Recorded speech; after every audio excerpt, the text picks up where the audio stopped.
Okay, so a lot has happened since the last time I recorded. I lost 2 episodes. That was very disheartening. But onwards and forwards. As much as that sucked, not finishing this would suck even worse. So, where we were at last time, you were talking about the pads. So, I'll just go over them again. These are a new type of pad, not yet on the market. It's got adhesive on the back, which is good. And I'm not going to go into deep detail or anything, but it's very nice. They're set up for clarinets, as I mentioned before. And so you have quite literally a clarinet right here, clarinet, full thing. And it's compact, small, very nice. And you just get one of these, bam. And you just poke them out. You could put it back in if you don't have use for it right now, which is very cool, very inventive. And yeah, so like I said, you have 2, 4, 6, 8, 10, and then you have one right here, one right there for the upper joint. You could use that one as the octave key. It might be a little bit smaller, but more often than not, I end up going with this one. And then you have your 3 right there, plus 1 for your lower joint.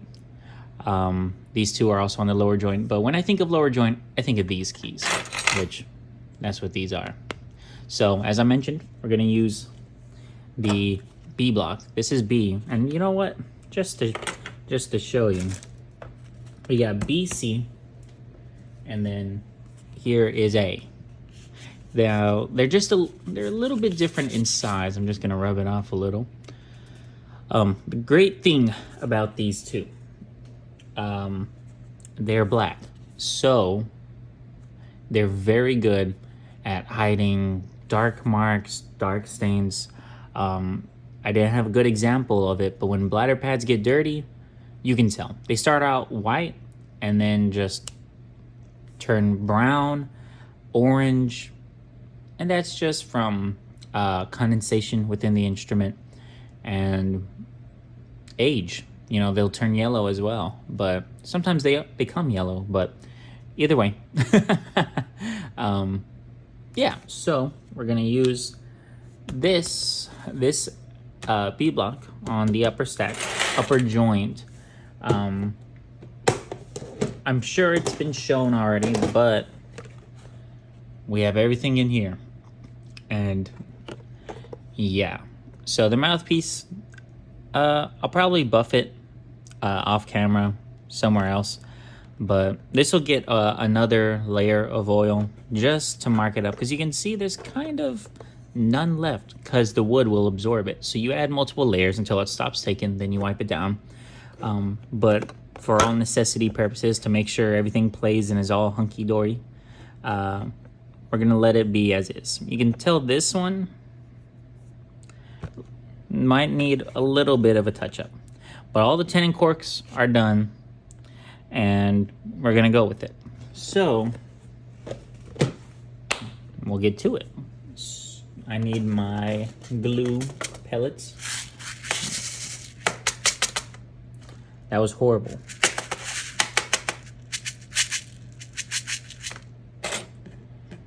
And so, whatever. I had it really good that first time. The second time, not so much. But I'm going to try and speed through this because I want this done.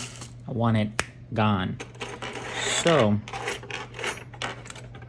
I guess that's my catchphrase. So what I'm going to do is I'm just going to remove the stickies. I'm going to remove the paper, plastic. I don't know. I don't know what material that is. I could tell you what this material is. I'm not going to, but I could. But I just remove the backing and they stick, see? So, as I mentioned before, it's very nice that they stick because they're able to stick to glue beads. So, there's a couple ways you could do it, install these. You could stick them to a piece of glue, put the glue in the pad cup, and then heat up the pad cup. I wouldn't recommend doing that just because you have a higher risk of burning. And that's another great thing about these pads. If you burn this pad, unless you cause a really big deformity, you won't tell. And a bladder pad that's white, keep in mind white, think of this, it will turn orange, it will turn yellow, there will be charring of black. Not to say you shouldn't replace them, but if you do, it's impossible to not notice. On these, you might be able to get away with it, because as long as, I mean, I wouldn't recommend it. Look, this is integrity we're talking about, but the seal around the tone hole is what matters the most. So take that for instance. You can see there's a bit of a raised area around here. It comes in a cone kind of shape. And as long as that circle is sealed with these pads, no one's gonna care what the rest looks like. Like I said, I'm a very function over form person, and well, not that it gets me into trouble at times, but well, you know. And so on this pad, especially, or this key especially, you do have that flat surface I talked about. Where you'll see more of the dips are in these lower pads. You can see that's really a bowl, not just a pad. So it's much more obvious on that than a lot of these other a lot of these other cups. In fact, I think this upper stack just is flat altogether. So you learn something new. But keep that in mind when you're adding glue to these keys. And you know what? I'm just gonna do a couple, and sometimes they'll stick together like that, like they come out like that. They're soul bonded or something, you could say. Luckier than me, I'll tell you what.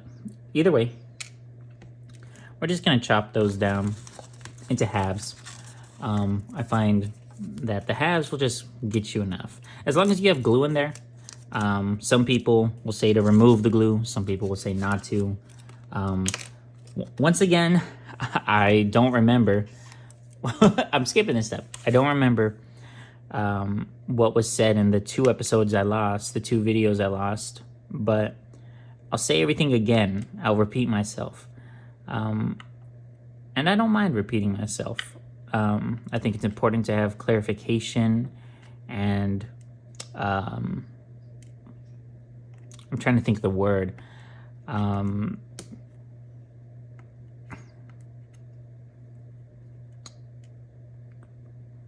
A reminder. That's the word. I was like, something. What am I thinking? We'll use this one because it's a little ugly, and so I don't mind repeating myself. Even if I have to repeat myself 100 times, I still wouldn't get upset, because some people just take longer to comprehend things or understand things, and that's not a bad thing. At least I don't think so. So I'm never gonna stop saying it. And so, oops, and also, let's dim the light a little. It's a little darker, but I think it'll help.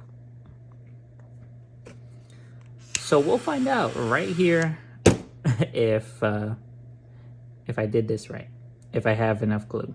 Now, once I put the pad in, this glue, it doesn't set very fast, which is very nice, but it does set. You can kind of see right there, there's a little bit of glue coming out.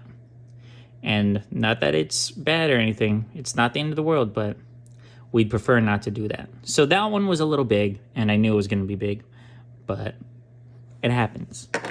Just to show you that if it's too much, you'll be able to know. You can notice right away when glue leaks, or as I say, splooges. It's not a bad word. That's just what it is. It's a very onomatopoeia word, I'd say. But as I'm putting the pad in the pad cut, I'm rotating it as to evenly distribute the glue around the pad, or around the pad cut. And the pad too, you could say, so I wasn't wrong. And it's fast, it's simple. You don't gotta worry about the same stuff bladder pads deal with. So with bladder pads, You have to poke a hole. You have to prep them. For this, it's literally peel and go. Peel and install. Bladder pads, like I said, they have a bladder skin wrapped around them. And so when you heat anything up, they're going to want to swell. They're going to swell with heat or trapped air, whatever you want to say. They'll swell. So you need to poke them. You need to poke them with a poker. Obviously, this isn't ideal, but I just use this pin and I poke them. So say, well, I have no bladder pads on me because I only use these. And so you would pierce the bladder pad right where the felt would be, stick it into the stick your needle, that's what this is called, into the cardboard backing. I don't know if that was something that was talked about in one of the videos I lost. So if it was, great. If not, refer to diagram. And diagram is this. So this is the bladder pad. Or no, this is synthetic. That's bladder. So you have that cardboard at the bottom, then you have the felt, then on top, this is all one big thing. Like I said, I'm not an artist or anything, not an artist, but it gets the point across, I'd say, more or less. And so you'd pierce the felt with your needle, and that will allow any gas or when you heat it up, any heat to come out of that hole, and it won't swell the pad, because realistically, a pad will look like this. I'll draw one true to nature.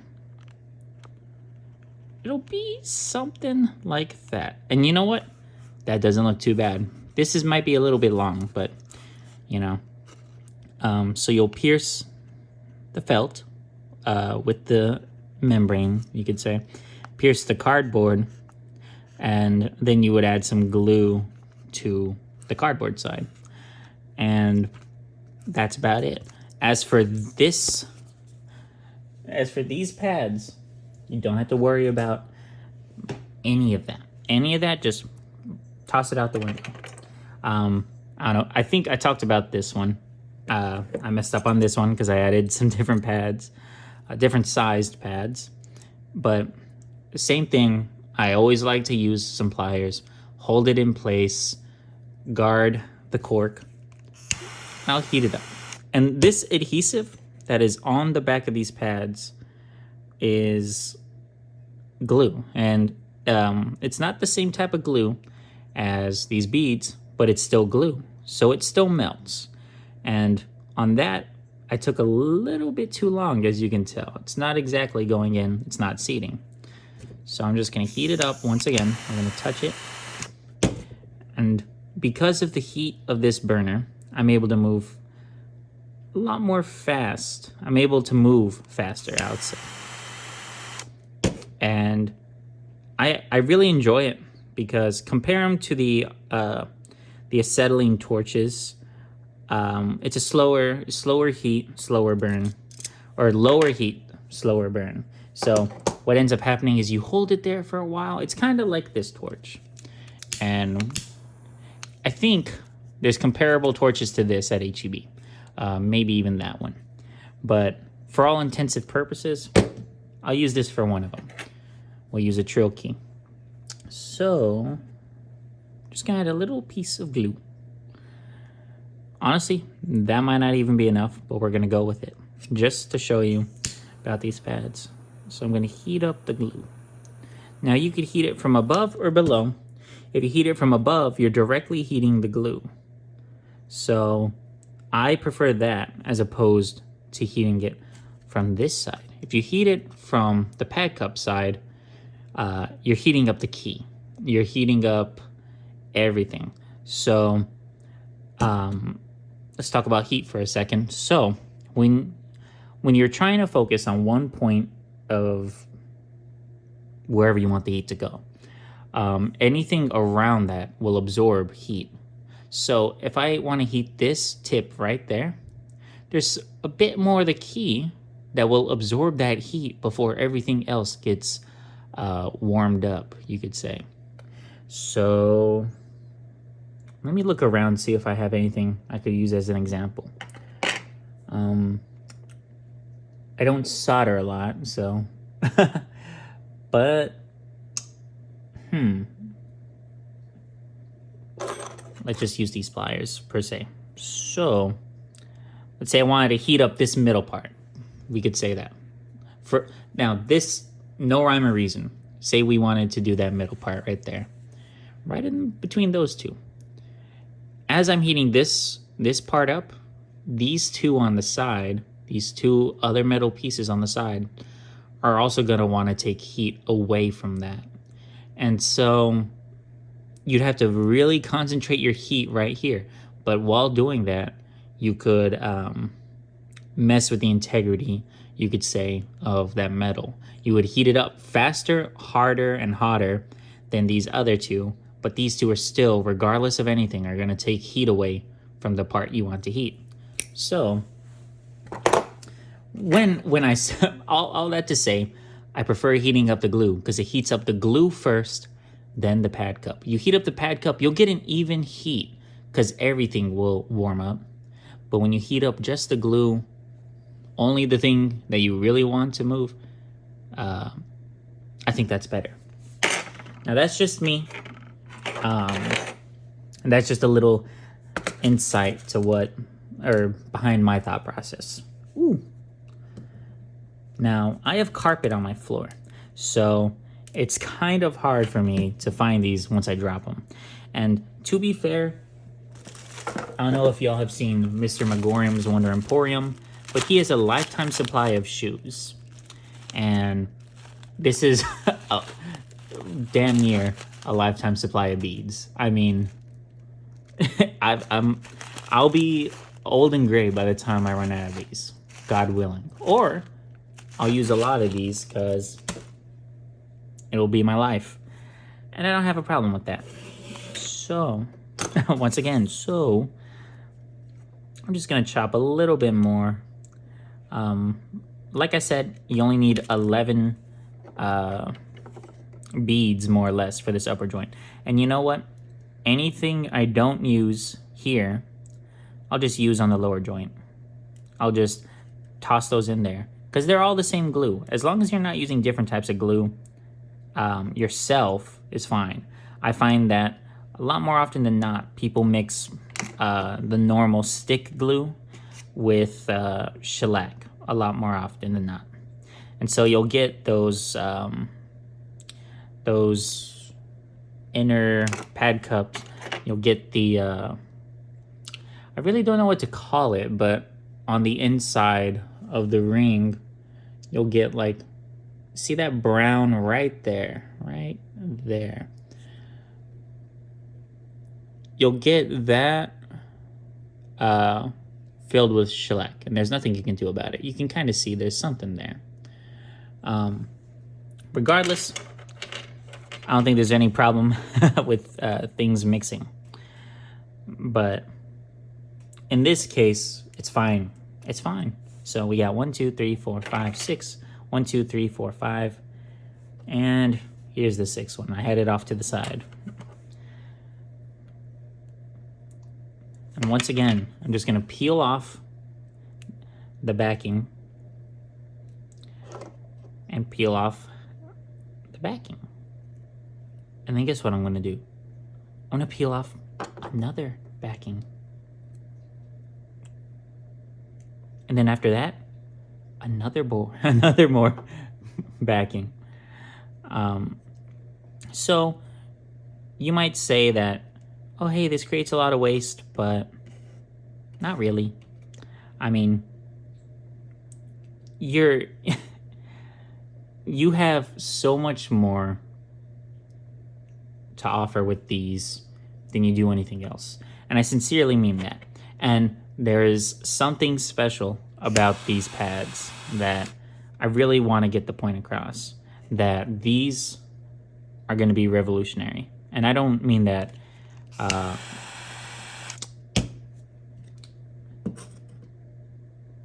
don't mean that commonly, and I'm not being insincere about that.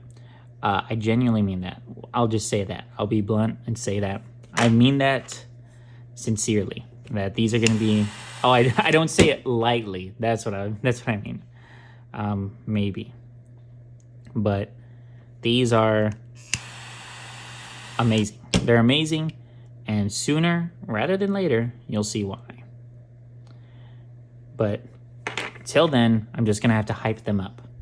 And I wanted to say that for this one, I'm just gonna clean. There's a little bit around the edges, but I wanted to say that I wanted these pads to speak on their own, but I found myself just hyping them up because they're just that good. They're just that good, and there's nothing else behind it other than my utmost feelings for these. I genuinely think these are going to cause a wave of technicians to flock to this field. These are accessible pads, is what I'll say. I've already said many good points about them, and I may have even forgot to mention certain points because so side note, when you're doing the octave key, there's several ways you could do this. You could do cork. So say you do, let's say, bladder pads on the entire clarinet. Some people will want same cork. Well, it's not the same cork as this, but cork pads to be on the octave key. They'll want cork or synthetic. Almost rarely do I ever see bladder pads on the octave key. But since this is a synthetic pad, it can go on there, and it's really nice. It is really nice. Can't express how nice it is. Either way, we're about to wrap up the upper joint, and honestly, it is the more time-consuming joint on a clarinet. That being said, there's only 2 of them. There's 2 joints, but out of the 2, it takes a little longer just because there's 11 pads. Meanwhile, you have the bottom joint, the lower joint, that has like 7